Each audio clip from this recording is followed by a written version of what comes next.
임재흥 목사님 나오셔서 이런 건강한 교회라는 말씀으로 말씀 전해 주실 때 많은 은혜 받으시기를 바랍니다. 할렐루야. 우리 주님께 한번 영광의 박수 올려드리겠습니다. 우리 옆에 계신 분들과도 한번 활짝 웃으면서 인사하실 때 사랑하고 축복합니다 이렇게 한번 고백하겠습니다. 네, 활짝 웃으시면서.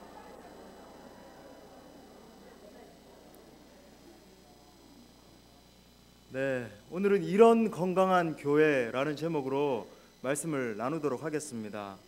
이 새들백 교회의 리고렘 목사가 이 자신의 책 새들백 교회 이야기에서 이렇게 말했습니다. 21세기 교회의 핵심 이슈는 성장이 아니라 건강이다. 그렇습니다. 이제는 교회 건강에 우리가 관심을 쏟아야 할 때입니다. 지난 시절 여러분 잘 아시겠지만 한국 교회는요, 이 성장에 과도한 관심을 기울인 것이 사실입니다. 그래서 여러분 정말 성장을 거듭했죠. 하지만 이런 상황 속에서 교회가 건강을 잃어버렸다는 사실을 우리가 숨길 수가 없습니다. 여러분 지난 시절 교회가 성장에 집착했다면 이제는 건강을 생각해야 하는 것입니다. 숫자를 세는 데서 벗어나서 속을 점검하는 진지함과 성숙함이 요구됩니다. 물론 여러분 이 생명체인 교회의 성장을 무시할 수는 없습니다. 어떤 생명체고 생명을 가지고 있다라고 하는 건 성장한다는 거거든요. 성장을 멈추는 건 이미 죽은 겁니다. 그렇지 않습니까? 하지만 여러분 교회가 건강할 수만 있다면 성장은 자연스러운 것이 되는 것입니다. 교회 성장은 건강의 자연스러운 결과물이기 때문에 그렇습니다. 여러분 그러면 건강한 교회란 어떤 교회인가? 우선 여러분 건강이란요 균형을 갖추는 것을 의미합니다. 우리 몸의 건강을 생각해봐도 그런데 균형을 갖추는 거예요. 여러분 사실 어떤 영역도 다 마찬가지입니다. 관계를 생각해 보십시오. 관계에서 균형이 깨어지면 어떻게 되겠습니까? 사업을 해도 마찬가지고 학업에도 마찬가지입니다. 어떤 것에서도 균형이 중요한 것입니다. 균형이 무너지는 것, 그것이 바로 질병으로 연결된다는 거예요. 여러분 이 교회의 원래 목적 달성에 필요한 요소가 다 있어야 됩니다. 예배, 양육, 교제, 봉사, 선교, 어느 한쪽으로든 치우쳐서는 안 되는 거예요. 그런데 우리는 자신의 관심이 있는 쪽으로 치우치는 경향이 있습니다. 우리가 완전하지 않기 때문에 그런 치우치는 경향이 있는 거예요. 예를 들어서 어떤 목회자가 부임을 해서 어떤 한 곳에 이제 치우친다라고 생각을 해봅시다. 한 영역에 이 목회자가 굉장히 뜨거운 관심이 있는 거예요. 여러분 그러면요 처음에는 그것이 성장의 동기가 될 수 있지만 결국은 균형을 잃게 만들어서 지속적인 성장을 멈추게 만드는 요인이 되는 겁니다. 예를 들어서 이 목회자가 성경 공부에만 집착을 하는 거예요. 성경 공부에 굉장히 능한 겁니다. 그래서 처음에는 행복해할 수 있겠죠. 성도들이 이 성경 공부 때문에 성경을 열심히 공부하고 지식을 알아가니까 와 예전에는 우리 교회에 이런 게 없었는데 성경을 더 많이 알게 되었다. 그럴 수 있겠죠. 여러분 또 다른 측면에서 어떤 목회자가 기도만 강조한다라고 생각해 봅시다. 여러분 기도해야 됩니다. 여러분 기도가 너무나 중요한 요소이지만 여러분 이것만 강조했을 때 어떤 결과가 초래되겠습니까? 반면에 여러분 교회가 건강하면 모든 것이 달라지기 시작하는 겁니다. 특별히 여러분 이 교회의 건강성은 성도들과 성도들의 영적 상태, 성도들의 삶과 밀접하게 연관되어 있습니다. 즉 교회가 건강하면 성도가 건강해지는 것은 자명한 이치인 것입니다. 하나님이 교회에 부으시는 많은 축복이 이 성도들의 삶 가운데도 흐르게 되어 있는 거예요. 여러분 하나님이 교회에 축복을 부으시기 시작하면 성도들의 삶도 이 하나님의 축복이 흘러와서 이 부유해지는 것이 마땅한 이치인 겁니다. 여러분 그런 하나님의 부으심 가운데 성도들의 삶 자체가 행복으로 가득 차게 되는 겁니다. 마치 여러분 우리가 이 심장의 역할을 생각해 보면 될 것 같습니다. 여러분 심장이 혈액을 공급해야 되잖아요. 만약에 여러분 이 심장이 역동적으로 이 혈액을 공급하지 못한다라고 생각해 보십시오. 어떤 일이 일어나겠습니까? 사랑하는 여러분, 어떤 교회가 정말 건강한 교회일까? 여러분 이것이 우리의 질문이잖아요. 어떤 교회가 정말 건강한 교회일까? 건물이 크고 아름다운 교회일까요? 모이는 사람들의 수가 많고 재정적으로 부유한 그런 교회일까요? 아니면 지식층이 많아서 뭐 저 강남의 어떤 교회처럼 유력 정치인이 많고 학박사가 석박사가 막 수두룩하고 경제인들이 뭐 엄청 많아서 재정이 넘쳐나고 뭐 이런 교회일까요? 아닙니다. 여러분, 분명히 우리가 질문하고 맞닥뜨려야 되는 사실은요, 그것이 아니라는 거예요. 오늘 성경이 바로 그 교회를 보여줍니다. 우리가 정말 찾고 있는 바로 그 교회예요. 안디옥 교회는 건강한 교회의 모델입니다. 지구상의 모든 교회가 이 벤치마킹해야 하는 교회인 것입니다. 여러분, 먼저 이 안디옥 교회가 도대체 어떤 교회였는가? 제가 이 세 구절을 읽었습니다마는 안디옥 교회가 어떤 교회길래 우리가 안디옥 교회에서 배워야 되는가? 그럼 먼저는요, 이방인 가운데 세워진 최초의 교회였습니다. 여러분 잘 아시는 것처럼. 또 두 번째로는 성도들이 이곳에서 처음으로 그리스도인이라고 일컬음을 받았습니다. 여러분, 놀라운 일 아닙니까? 여러분, 이 안디옥 교회 성도들이 얼마나 성령 충만했으면요, 이곳에서 그리스도인이다 라고 당신들을 보니까 정말 예수 그리스도의 사람이다 라고 이 칭함을 받았을까요? 한 명 한 명이 예수 그리스도의 진짜 제자가 됐던 거예요. 무늬만 교회가 아니라 정말 한 사람 한 사람이 예수 그리스도의 사람이 됐던 겁니다. 여러분, 또 세 번째로 보면요, 예루살렘과 유대에 사는 교회 형제들이 흉년을 만났을 때 모든 것을 자원해서 기꺼이 드렸던 그런 교회입니다. 또 네 번째로 무엇보다 최초로 선교사를 파송한 순종하는 교회였죠. 여러분, 이렇게 놀라운 교회가 안디옥 교회였습니다. 이 안디옥 교회를 통해서 정말 오늘 성령께서 우리 가운데 정말 말씀하시는 그 하나님의 음성을 듣길 원합니다. 여러분, 첫 번째로 안디옥 교회가 어떤 교회였는가 한번 따라해 보겠습니다. 사람이 만들어진 교회. 여러분, 우리가 1절 말씀을 다시 한번 읽어볼까요? 시작. 안디옥 교회의 선지자들과 교사들이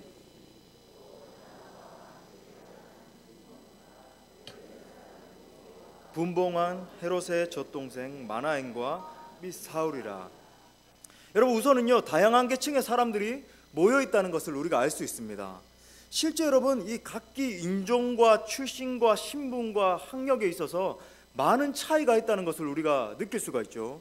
권면의 은사로 소문난 바나바, 이 피부색이 검은 시므온, 아프리카 사람 루기오, 왕족인 헤롯 왕의 젖동생인 마나엔, 또 우리가 잘 아는 학문과 신앙이 뛰어났던 사도 바울이 그랬습니다. 그러니까 안디옥 교회를 살펴볼 때 안디옥 교회는 나눔이 없었던 거예요. 파당이 없었던 겁니다. 너 편이다, 내 편이다, 우리는 뭐 무슨 편이다, 없었던 거예요. 어떤 차별도 존재하지 않았습니다. 제가 오랫동안 살다 온 이 미국에도요, 아직까지 인종차별이 굉장히 심해요. 제가 살던 이 캘리포니아 지역은 좀 덜함에도 불구하고 은연중에 여러분, 이 백인들은요, 이 다른 인종들을 차별을 합니다. 뭐 또 중부로 가면 말할 것도 없고요, 거기는 굉장히 심한 지역이고. 근데 여러분 보세요, 모두가 하나가 되어서 아름다운 조화를 이뤘습니다. 그 어떤 인종적인 차별도 없었고, 신분적인 뭐 그런 차이 때문에 박해도 없었고, 나는 조금 너보다 사회적인 신분이 높으니까 너는 좀 이렇게 대우를 받아야 돼, 뭐 이런 게 없었다고요. 여러분, 우리 예수님이 왜 오셨습니까? 우리가 성탄주의를 지났는데 예수님이 정말 왜 오셨습니까? 여러분, 예수님의 오심은 사람 사이에 존재하는 인종적, 문화적 장벽을 깨뜨리시기 위함입니다.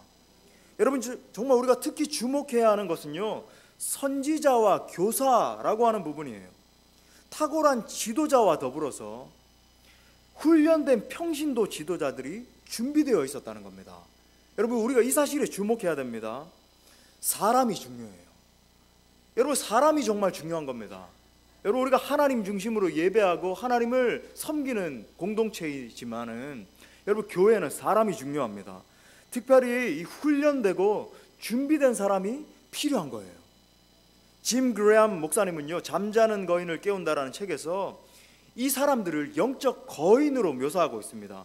정말 훈련되고 준비되어 있는 사람이 영적 거인이다. 다른 사람이 아니라 하나님 앞에서 훈련되고 준비된 사람. 여러분, 성도들이 훈련받아 좋은 일꾼으로 거듭나야 하는 겁니다. 여러분, 제가 존경하는 목사님 중에 이 아르헨티나에 계시는 후안 카를로스 오르티즈 목사님, 여러분 한번 들어보셨을 겁니다. 이 목사님이 제자 사역에 대해서 이렇게 말했습니다. 처음 교회에 부임했을 때 이 목사님 교회 성도 수가 184명이었다라고 그래요. 근데 2년간 열심히 기도하면서 이제 말씀을 전하고 해서 부흥을 했습니다. 그래서 성도가 600명으로 늘어나게 됐습니다. 그러니까 뭐 거의 3배 정도 성장을 하게 된 거죠. 하지만 여러분, 이 목사님이 목회를 이렇게 하시면서 마음속에 뭔가 불편한 거예요. 뭔가 이것이 아닌데 잘못돼 가고 있다라고 하는 마음이 있었다라고 합니다. 그래서 이 사역에서 잠시 손을 떼고 한적한 곳으로 가서 기도와 묵상에 전념을 하다가 성령의 음성을 듣게 됐어요.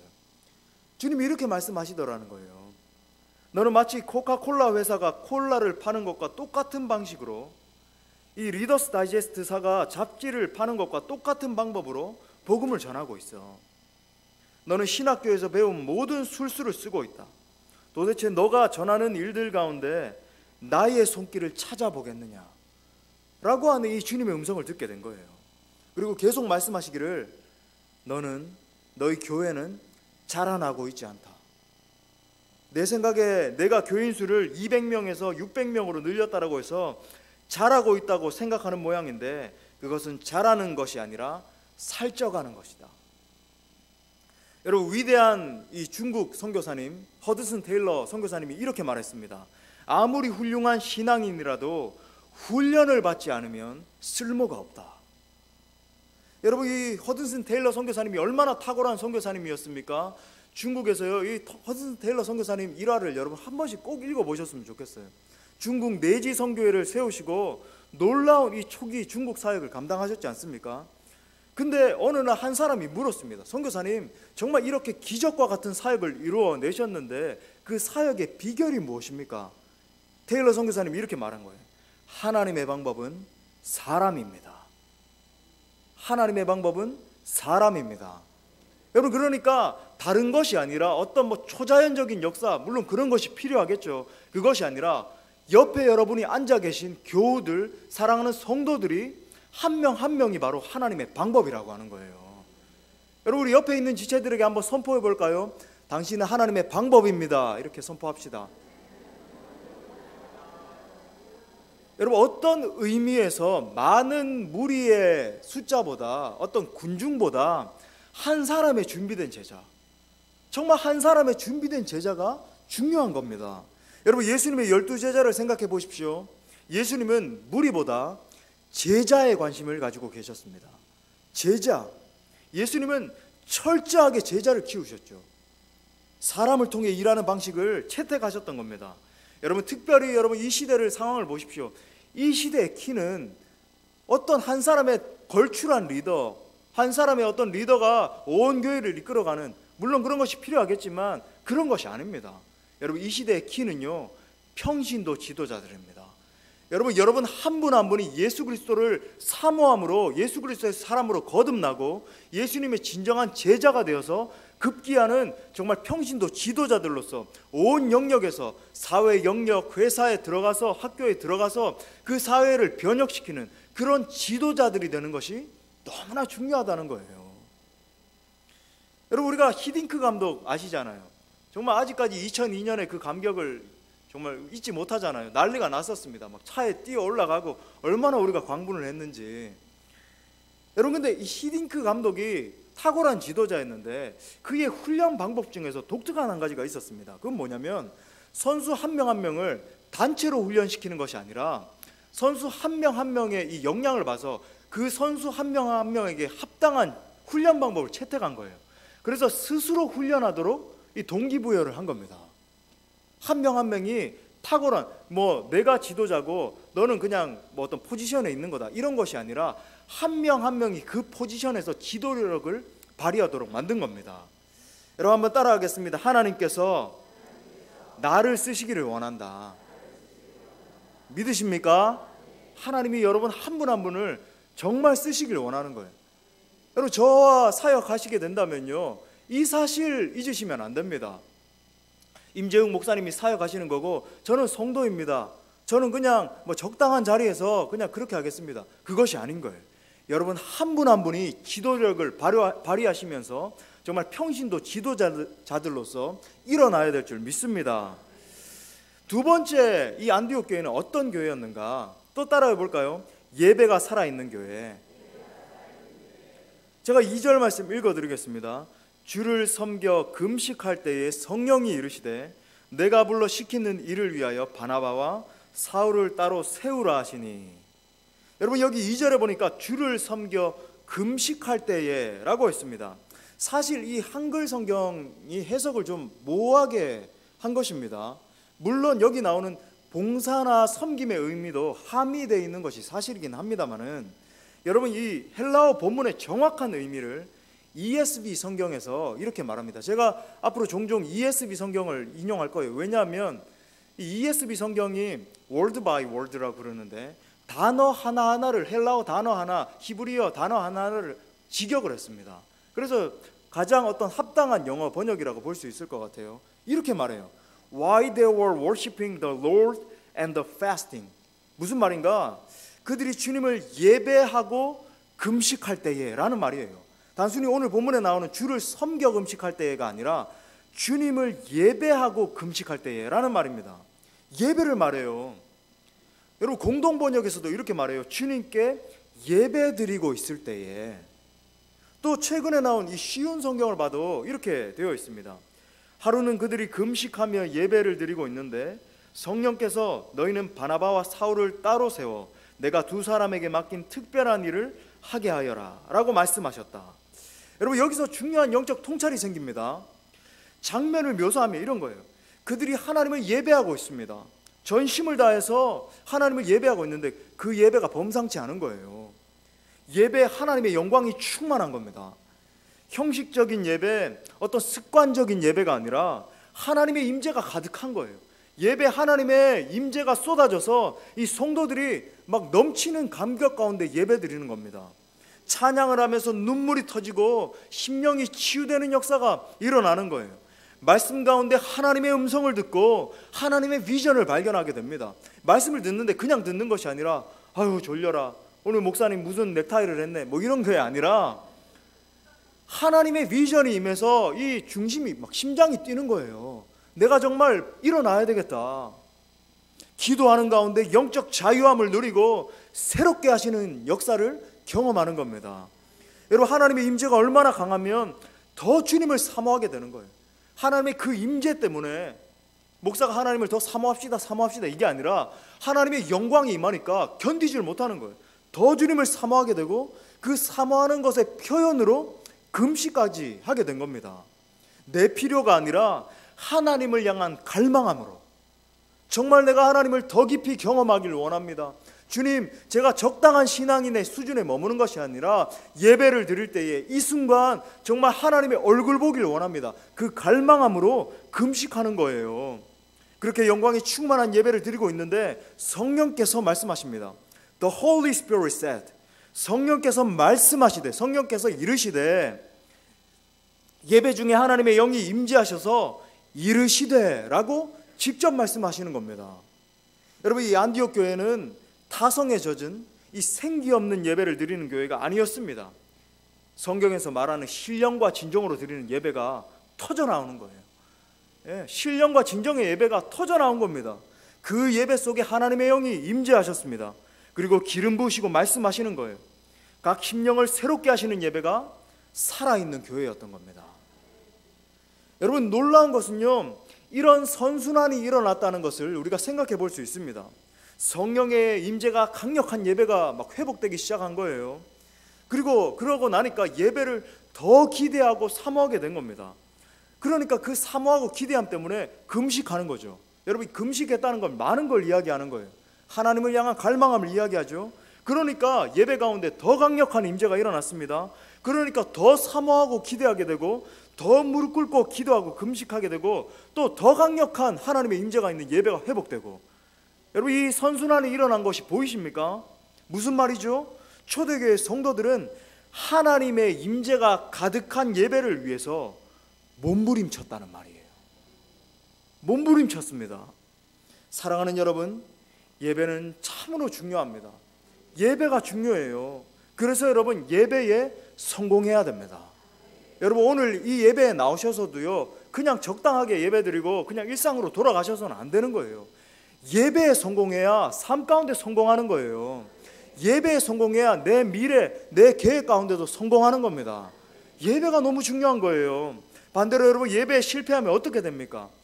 모든 것들이 위선으로 흐르기 시작합니다. 우리가 가인과 아벨의 예배를 생각해 볼 수 있지 않겠습니까? 아벨이 어떻게 예배에 성공할 수 있었는가? 히브리서 11장 4절에서 이렇게 말합니다. 믿음으로 아벨은 가인보다 더 나은 제사를 하나님께 드림으로 의로운 자라 하시는 증거를 얻었으니 하나님이 그 예물에 대하여 증언하심이라. 그가 죽었으나 그 믿음으로써 지금도 말하느니라. 여러분, 아벨이 여호와의 예배에 이 성공한 이유가 뭐라고 말합니까? 믿음이라고 말하죠. 여러분, 그렇다면 반대로 가인이 왜 예배에 실패했겠습니까?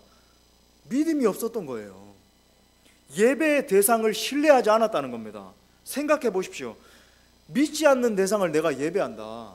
여러분, 하나님을 우리가 믿지 않는데, 예수 그리스도를 믿지 않는데 그분을 예배할 수 있겠습니까? 없는 거예요. 그것은 철저한 위선입니다. 마치 바리새인의 모습과 같은 그런 모습인 거예요. 교회는 정확하게 말하면 두 가지를 하는 곳입니다. 첫 번째는 구원받은 성도들이 모여서 하나님을 예배하는 겁니다. 살아계신 하나님을 예배하는 곳이에요. 그리고 두 번째는 이 예배에서 받은 은혜로 말미암아 나아가서 복음을 전하는 겁니다. 다시 말하면 예배와 선교, 예배와 전도가 이 교회의 존재 목적이라고 할 수 있을 겁니다. 하나님은 지금도 신령과 진정의 예배를 받으시고 응답하는 분이십니다. 역대하 16장 9절에서 여호와의 눈은 온 땅을 두루 감찰하사 전심으로 자기에게 향하는 자들을 위하여 능력을 베푸신다. 사랑하는 성도 여러분, 예배가 살아나기 시작하면 놀라운 일들이 일어나기 시작합니다. 내가 늘 듣던 말씀인 것 같은데, 평범한 말씀인 것 같은데 내 중심 가운데 확신으로 넘쳐나기 시작하는 거예요. 왠지 아십니까? 성령께서 새 마음을 부으시기 때문에 그렇습니다. 살아있는 예배를 통해서 모든 것이 새로워지는 거예요.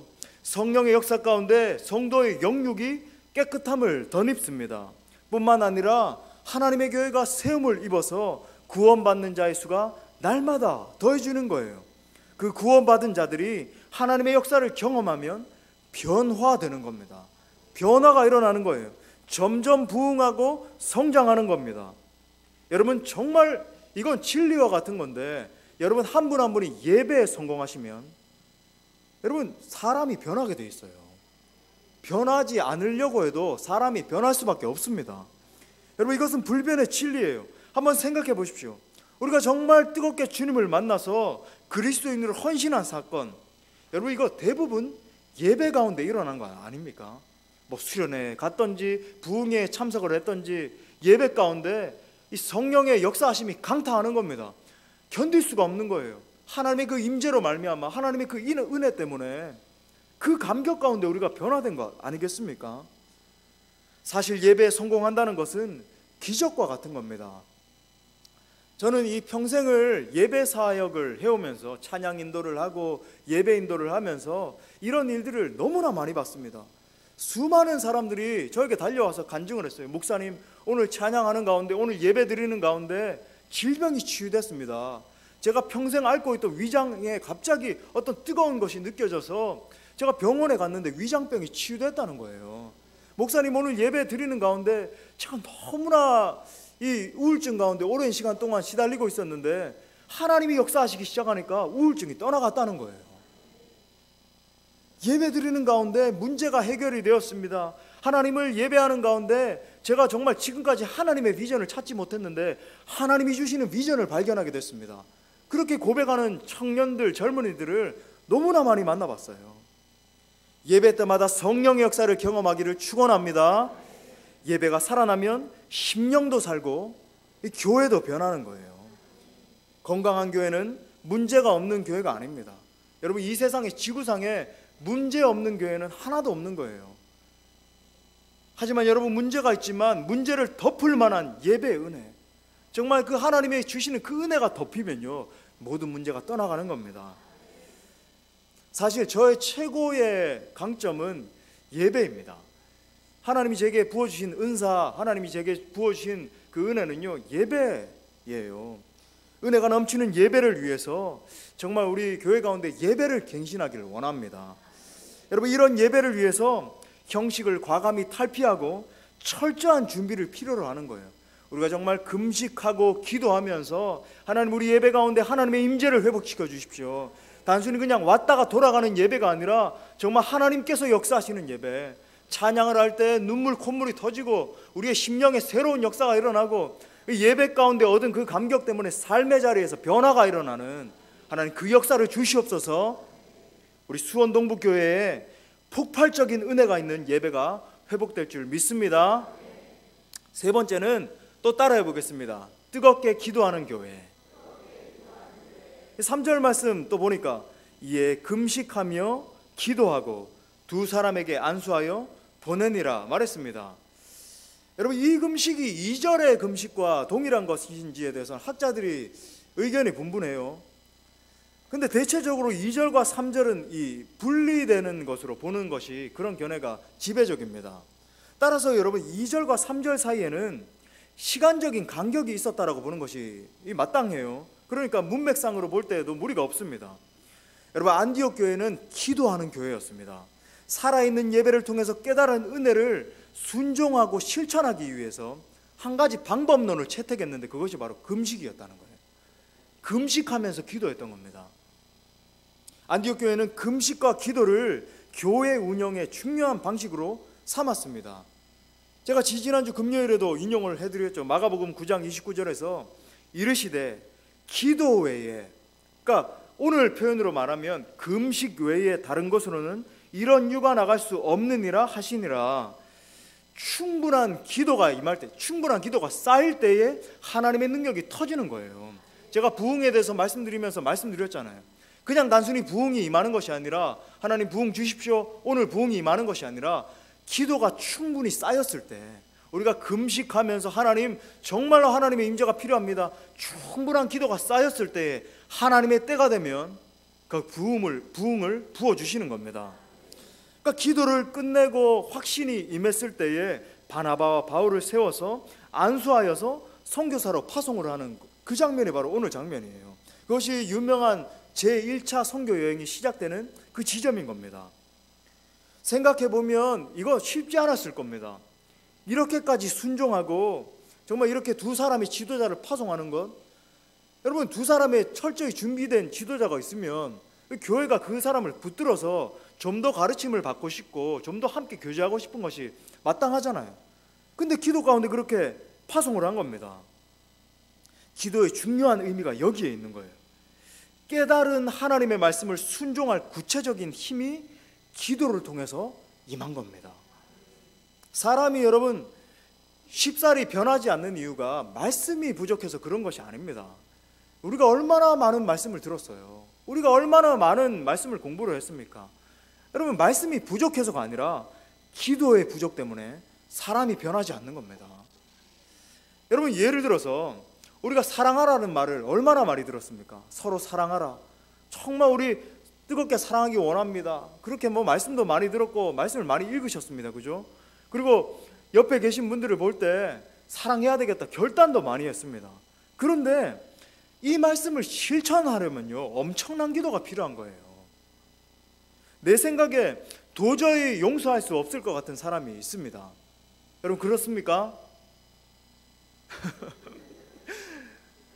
도저히 내가 이 사람만큼은 용서하지 못하겠다, 사랑하지 못하겠다, 이런 사람이 있을 수 있어요.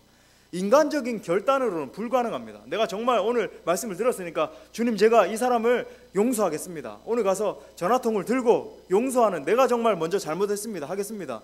근데 이 사람이 전화통을 딱 붙들었는데 정말 목소리를 딱 듣는 순간에 전화를 끊는 거예요. 여러분, 근데 깊은 기도 가운데 하나님의 음성을 듣게 되는 겁니다. 내가 너를 위해서, 너 같은 존재를 구원하기 위해서 어떤 대가를 지불했느냐, 하나님의 음성을 듣게 되는 거예요. 결국 용서의 자리까지 가게 되는 겁니다. 여러분, 이것이 하나님의 은혜예요. 교회의 힘은 기도에서 나오는 겁니다. 그러므로 기도하는 교회가 살아있는 교회예요. 하나님의 역사가 함께하는 교회인 겁니다. 기도의 사람 이엔 바운주가 이렇게 말했어요. 아무리 약한 성도라 할지라도 무릎 꿇는 것을 볼 때 마귀는 벌벌 떤다. 교회도 개인도 기도해야 큰 일을 할 수 있는 겁니다. 여러분, 특별히 부흥은 기도로부터 시작됩니다. 축적된 기도의 총량이 이루어질 때 시작되는 거예요. 제가 종종 강조드리겠습니다마는 기도는 하나님으로부터 능력과 은혜를 받는 통로이기 때문에 그렇습니다. 너무 부족하지만 제가 사역하는 현장 가운데 하나님이 많은 열매들을 주셨습니다. 확실한 사실은요, 제 사역의 시작과 끝이 기도였다는 거예요. 제 힘으로부터 비롯된 것은 아무것도 없었습니다. 젊은 임재웅 목사가 뭘 할 수 있었겠습니까? 뭐 이런 요인 때문이었지 않겠습니까? 저런 것 때문이었지 않겠습니까? 그렇지 않아요. 제가 돌아볼 때 정말 절박한 마음으로 하나님, 정말 사역 가운데 기름 부어 주옵소서. 사역 가운데 주님이 함께 하시지 않으면 안 됩니다. 저는 아무것도 할 수 없습니다. 여기 사실 주님은 이 고백 받아내세요. 주님, 저는 아무것도 할 수 없습니다. 그렇게 고백하기 시작할 때 하나님이 역사하시는 거예요. 모든 것은 기도에서 시작되는 겁니다. 승리도, 문제 해결도, 복을 받는 것도, 사랑하는 것도, 모든 것이 그런 겁니다. 여러분, 우리 수원 동부교회는 무엇보다 기도하는 교회가 되어야 될 줄 믿습니다. 특별히 제가 강조할 텐데요, 부르짖는 기도가 회복돼야 돼요. 여러분, 물에 빠진 사람이 누가 그냥 살려주세요, 살려주세요, 이런 사람이 누가 있겠습니까? 저는 성대가 가는입니다, 목사님. 여러분, 성대가 가는 사람도 물에 빠지면요, 살려주세요, 주여, 터지지 않겠습니까, 여러분? 금요 집회, 새벽기도, 공예배로 모일 때마다 여러분 부르짖으면서 기도해야 돼요. 기도가 터져야 됩니다. 이 목소리에서, 목구멍에서 주여 이렇게 나오던 것이 주여 하면서 정말 하나님을 절박한 마음으로 부르짖는 그 기도가 터져 나와야 돼요. 다시 한 번 더, 이엠 바운즈 목사님이 이렇게 말했습니다. 기도하는 사람치고 실패한 사람이 없고 하나님 나라를 위해 위대한 일을 한 사람들은 기도에 승리한 자였다. 여러분, 우리가 뜨겁게 기도할 때 교회가 건강하게 세워질 줄 믿습니다. 말씀의 결론을 맺겠습니다. 제가 한 가지 첨언하자면 안디옥 교회는 선교하는 교회였습니다. 선교는 단순히 구호나 결심으로 되어지는 것이 아닙니다. 또 선교 정책을 잘 세운다고 되는 것도 아니에요. 지도자들의 바른 가르침이 있고 성도들이 모여서 예배할 때마다 하나님의 영이 임재하시고 기름 부어 주셔야 되는 겁니다. 그리고 성도들이 그렇게 살고 싶은 열망을 가지고 기도의 무릎으로 나갈 때, 정말 하나님 앞에 기도로서 나아갈 때 당연히 이르게 되는 결론이 바로 선교라고 하는 거예요. 전도라고 하는 겁니다. 영혼 구원을 향한, 이 한 영혼을 구원하고자 하는 열정으로 타오르는 거예요. 타오르는 겁니다. 견디질 못하는 거예요. 성경을 바로 깨닫고 은혜를 제대로 받은 사람이라면 누구나 선교에 헌신하게 됩니다. 그래서 여러분, 저는 그런 거 좀 싫어하는데, 선교에, 전도에 은사 받은 사람, 여러분 사실 그런 건 없습니다. 하나님의 은혜가 임하면요, 정말 하나님이 부어주시는 그 기도의 열망, 하나님이 부어주시는 그 은혜를 임하면요, 선교, 전도가 터져 나오는 거예요. 전하지 않고는 견딜 수가 없게 되는 걸요. 내 옆에 죽어가고 있는 그 직장 동료가 예수의 예자도 들어보지 못하고, 내가 10년씩 20년씩 같은 직장에서 데스크를 마주하고 그렇게 앉아 있었는데, 여러분 그 영혼이 복음을 듣지 못하면 죽는다, 지옥 간다는 것을 알게 되는데요, 어떻게 전하지 않고 있을 수 있겠습니까? 내가 날마다 식탁 가운데서 조우하면서 식사를 하는 그 가족들이요, 내 남편이, 내 아내가, 내 친척이 복음 전하지 않으면 죽는다는 것을 아는데 어떻게 전하지 않고 견딜 수가 있겠냐는 거예요. 학교에 가서 함께 공부하는 옆에 동료, 친구, 학생이 전하지 않으면 죽는다는 것을 아는데 어떻게 전하지 않고 가만히 있을 수 있겠습니까? 안디옥 교회는 박해를 피해 나온 성도들이 모여 세운 교회였습니다. 시작은 그렇게 초라했지만 나중에 이렇게 창대하게 된 거예요. 이제는 주는 교회, 온 열방을 향해서 정말 이 선교의 열망을 가지고 예수 그리스도의 복음을 전하는 교회로 다시 새롭게 태어나게 된 것입니다. 선교는 열린 교회의 표상인 거예요. 신학자 칼 바르트가 이렇게 말했습니다. 교회가 선교를 하지 않으면 많은 것들 중에 한 가지를 하지 않는 것이 아니라 나머지 하는 모든 것이 아무 의미가 없어지게 되는 것이다. 벽을 넘어가는 신앙의 업그레이드가 필요한 것입니다. 여러분, 우리 주님이 분명히 이렇게 약속하셨습니다. 마가복음 6장 33절에서 너희는 먼저 그의 나라와 그의 의를 구하라. 복음을 전하는 거예요. 주의 복음에 집중하는 겁니다. 그리하면 이 모든 것을 너희에게 더하시리라. 사랑하는 성도 여러분, 우리 교회는 사람을 살리고 사람을 세우는 교회가 될 것입니다. 특별히 예배의 감격이 회복되는 교회가 될 것입니다. 예배 때마다 살아계신 하나님의 현존을 경험하는 거예요. 하나님이 임재하실 때 견딜 수 없는 겁니다. 주님 사랑합니다. 주님 내게 주신 이 은혜 때문에 이 세상에 나아가서도 내 직장에서, 가정에서, 학교에서, 내 삶의 현장에서 주님의 영광을 위해서 살겠습니다. 그 감격이 터져 나오는 겁니다. 나아가서 뜨겁게 기도하는 교회가 될 것입니다. 그 기도의 동력으로 전도와 선교에 앞장서는 교회가 될 줄로 믿습니다. 아무쪼록 그렇게 믿음으로 한 걸음 한 걸음씩 나아갈 때에 우리 수원동부교회가 주님이 찾으시는 바로 그 건강한 교회로 세워지기를 간절히 축원합니다.